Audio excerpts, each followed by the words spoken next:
America, Israel आणि Iran यांच्यातील सध्या युद्धाच्या ठिणग्या केवळ अण्वस्त्रासाठी मर्यादित नसून त्यामागे अर्थकारण आणि धार्मिक अस्मितेचं एक जाळं विणलेलं आहे. वरवर पाहता संघर्ष जसा ज्यू विरुद्ध इस्लाम असा धार्मिक स्वरूपाचा वाटतो, तसाच तो मध्य पूर्वेतील तेलाच्या साठ्यांवर नियंत्रण मिळवण्याच्या आणि जागतिक महासत्तेच्या वर्चस्वाच्या लढाईचा भागही वाटतो. सध्याची परिस्थिती बघता अमेरिका आणि इस्रायलसाठी हे अस्तित्वाचं युद्ध बनलेलं आहे, तर इराणसाठी मिडल ईस्टमध्ये ते प्रादेशिक वर्चस्व सिद्ध करण्याचं साधन बनलेलं आहे. त्यात अमेरिकेची नैसर्गिक खनिजांची भूक ही दिवसेंदिवस वाढताना दिसून येते. सुरुवातीला जानेवारी महिन्यामध्ये व्हेनेझुएलामध्ये मादुरो यांना कैद केलं, त्यासोबत एल मेन्चो याचा खात्मा केला आणि त्यानंतर इराणमधल्या तेल साठ्यांवर डोळा ठेवून खामेनी यांची हत्या केली. दुसरीकडे इराण देश शिया संस्कृतीच्या रक्षणासाठी आणि त्यांच्या तेल साठ्यांसाठी अमेरिकेविरुद्ध पूर्णपणे झोकून दिलेला दिसून येतोय. त्यामुळं इथं प्रश्न उपस्थित होतोय की अमेरिका, इस्रायल आणि इराण हे युद्ध तेलासाठी आहे की धर्मासाठी? आज आपण हे युद्ध नेमकं कशासाठी सुरू आहे, सॅम्युएल यांच्या क्लॅश ऑफ सिव्हिलायझेशन या पुस्तकात काय सिद्धांत मांडलेला आहे, हेच आपण या व्हिडिओच्या माध्यमातून जाणून घेऊयात. नमस्कार, मी अक्षय आणि तुम्ही पाहताय विशेष भारी. सध्या जगात सुरू असलेल्या अमेरिका, इस्रायल आणि इराण यांच्यातील संघर्ष हा तिसऱ्या महायुद्धाच्या दारात येऊन पोहोचलेला आहे. सध्याच्या घडीला अमेरिकेच्या मित्र राष्ट्रांनी देखील या युद्धात सहभाग घेतलाय. दुसरीकडे इराणच्या मित्र राष्ट्रांनी म्हणजेच चीन, कोरिया यांनी देखील युद्धात उडी घेतल्याचं बोललं जात आहे. त्यामुळं जगात तिसरं महायुद्ध सुरू होईल का यावरून सगळीकडे चिंता उपस्थित होते. पण याच्या मुळाशी जाऊन विचार केला तर एक प्रश्न पडतो, तो म्हणजे हे युद्ध का सुरू आहे? धर्मासाठी सुरू आहे की तेलासाठी? की अमेरिका, इस्रायल यांची संस्कृती इराणवर लादत आहे की इराण त्यांच्या धर्मासाठी या संघर्षात उतरलेला आहे? या दोन्ही गोष्टींचा संबंध काय आहे या प्रश्नाकडे बघत असताना आपल्याला सॅम्युएल हंटिंग्टन यांच्या द क्लॅश ऑफ सिव्हिलायझेशन या सिद्धांताचा आधार घ्यावा लागतो. सुरुवातीला हे पुस्तक काय आहे हे आपण जाणून घेऊया. द क्लॅश ऑफ सिव्हिलायझेशन हे राजकीय विश्लेषक सॅम्युएल हंटिंग्टन यांनी 1996 मध्ये लिहिलेलं एक प्रभावशाली आणि तितकंच वादग्रस्त पुस्तक आहे.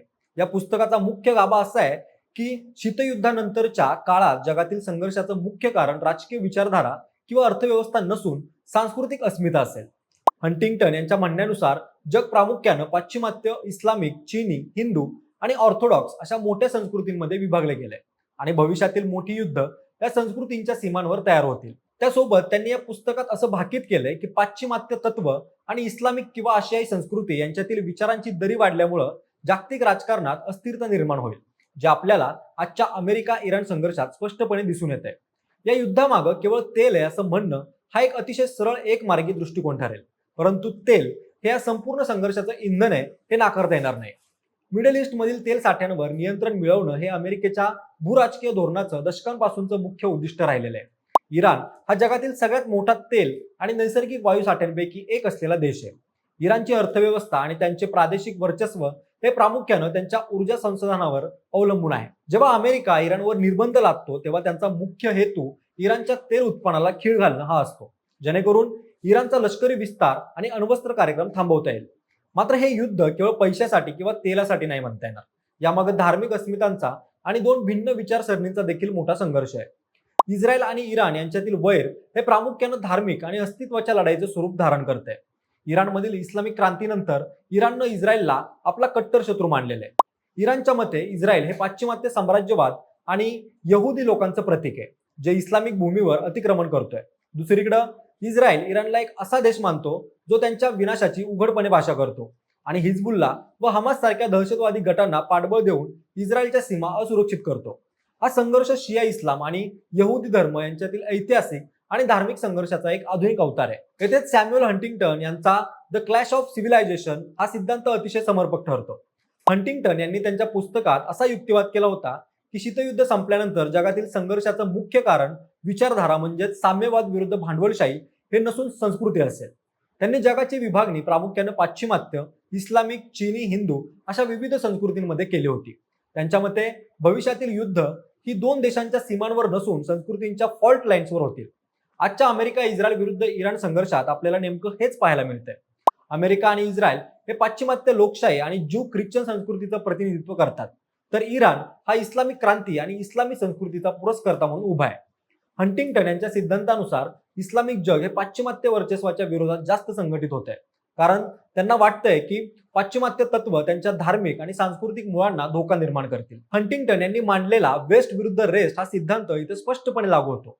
इराणचा असा दावा आहे की अमेरिका मध्य पूर्वेतील मुस्लिम देशांच्या अंतर्गत बाबींमध्ये हस्तक्षेप करून आपली संस्कृती आणि राजकीय व्यवस्था लादण्याचा प्रयत्न करतोय. इराणसाठी हा संघर्ष केवळ जमिनीसाठी नसून आपल्या धार्मिक संस्कृतीचं संरक्षण करण्यासाठी आहे. या उलट अमेरिकेसाठी हे लोकशाहीचं रक्षण आणि आपल्या मित्र देशाची सुरक्षा सुनिश्चित करणे आहे. इस्रायल हा मध्य पूर्वेतील पाश्चिमात्य संस्कृतीचा एक मजबूत किल्ला मानला जातो, ज्यामुळं तो इस्लामिक देशांच्या विरोधाचं केंद्र बनलेलं आहे. हंटिंग्टन यांनी असंही म्हटलेलं होतं की इस्लामिक संस्कृतीत कोर स्टेट नसणं ही एक मोठी समस्या आहे, ज्यामुळं हे पाश्चिमात्य देशांना प्रबळ आव्हान देऊ शकत नाहीयेत. इराण स्वतःला या इस्लामिक जगाचं नेतृत्व करणारा देश म्हणून सिद्ध करण्याचा प्रयत्न करतोय. त्यामुळेच तो सिरिया, इराक, येमेन आणि लेबनॉनमध्ये आपला प्रभाव वाढवतोय. हा विस्तार पाश्चिमात्य देशांना आणि इस्रायलला आपल्या सांस्कृतिक आणि राजकीय वर्चस्वावर केलेलं आक्रमण वाटतंय. थोडक्यात सांगायचं तर हे युद्ध केवळ तेलासाठी नाहीये आणि केवळ धर्मासाठीही नाहीये. तेल हे या संघर्षाची ताकद आहे, तर धर्म हा या संघर्षाचा आत्मा आहे. सॅम्युअल हंटिंग्टन यांचा सिद्धांत अधोरेखित करतो की जोपर्यंत या संस्कृतीमधील मूलभूत मूल्यांचा संघर्ष संपत नाही, तोपर्यंत केवळ राजकीय तडजोडींनी मिडल ईस्टमध्ये शांतता येणं कठीण आहे. हे युद्ध दोन संस्कृतींच्या एकमेकांवरील अविश्वासाचं आणि जगातलं स्वतःचं स्थान टिकून ठेवण्याच्या धडपडीचं परिणाम आहे. आधुनिकता आणि आर्थिक संबंध असूनही माणसाच्या समाजातील खोलवर रुजलेल्या सांस्कृतिक ओळखीचं आजही जगाच्या राजकारणाला वळण देत आहे. हेच या संघर्षातून स्पष्ट होत आहे. त्यांच्या म्हणण्यानुसार प्रत्येक संस्कृतीचा एक कोर स्टेट असेल, जो आपली संस्कृती श्रेष्ठ आणि दुसरा कनिष्ठ म्हणून भांडेल. त्यामुळेच संघर्ष आणि समन्वय या माणसाच्या मूलभूत प्रेरणा राहिलेल्या आहेत. परंतु संघर्ष आणि समन्वय हा कायम टिकत नाही. तो प्रत्येक काळात बदलत्या जीवनानुसार बदलत जातो. म्हणूनच एकेकाळच्या महासत्ता आज महासत्ता राहिलेल्या नाहीयेत. हेही तेवढंच वास्तव आहे. काळ बदलतो तसा इतिहासही बदलतो. शेवटी बदल हाच एकमेव शाश्वत असतो. हे जगाच्या इतिहासात सतत सिद्ध झालेलं आहे. त्यामुळे या युद्धातून जीवनाचा हाच धडा आपण यातून शिकूया. बाकी मंडळी, तुम्हाला काय वाटतं, हे युद्ध धर्मासाठी आहे की तेलासाठी? हे आम्हाला कमेंट करून सांगा आणि आपल्या विशेष बारीच्या YouTube चॅनलला सबस्क्राईब करायला विसरू नका. धन्यवाद.